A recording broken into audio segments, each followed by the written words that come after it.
آگ، پانی، ہوا اور مٹی، کیا روح بھی انہی 4 عناصر سے ظہور ترتیب میں آئی ہے، یا روح کی تخلیق کے لیے کسی غیر مرئی عنصر سے کام لیا گیا ہے؟ اگر جسم مٹی سے بنایا گیا ہے تو پھر روح کس مادے سے بنائی گئی ہے؟ آیا روح مادہ ہے یا کچھ اور؟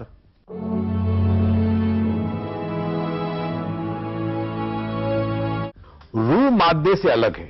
2 اینٹی ہیں اس کائنات کے اندر جن کا وجود ہے، اللہ نے خلق کیا ہے، ایک مادہ اور ایک روح. اب روح جو ہے اس کا مادے سے کوئی تعلق نہیں ہے، مگر روح کو مادہ چاہیے ایک پرپس کے لیے، اور مادے کو روح کی سنگت یا اس کا ساتھ چاہیے ایک مقصد کے لیے. تو جب دونوں آپس میں ملتے ہیں کسی حوالے سے تو پھر انسانی وجود جو ہے وہ آپ مذاہب کو 2 کیٹیگری میں ڈیوائیڈ کرتے ہیں.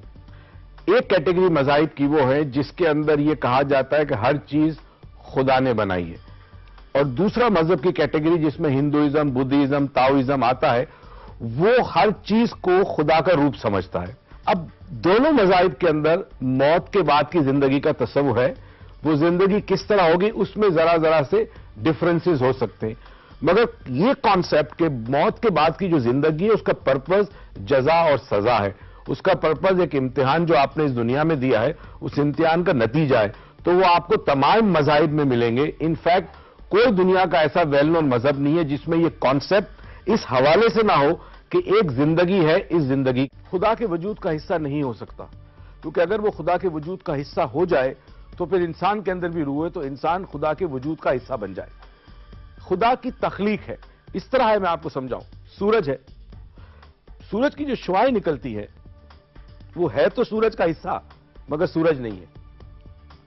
تو اسی طرح جو روح ہے انسان کی وہ اللہ کی جو خلقت ہے یا جو اس نے بنائی ہے تخلیق اس کا حصہ تو ہے مگر وہ اللہ. انسانی زندگی کا وجود روح کے دم سے قائم ہے، لیکن روح ہر ذی روح میں مادی طور پر موجود ہوتی ہے یا یہ محض ایک احساس کا نام ہے؟ آخر انسانی جسم کا وہ کون سا مقام ہے جس کے بارے میں ہم یقین سے کہہ سکتے ہیں کہ روح کا اصل ٹھکانہ یہاں ہے؟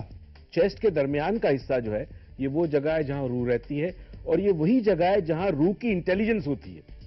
یعنی اب یہ بات یہ ہو رہی ہے کہ انسان ایک طریقے سے تو یہاں سوچتا ہے مگر یہاں سوچتا نہیں ہے، یہاں سوچ کو پروسیس کرتا ہے، اصل سوچ یہاں سے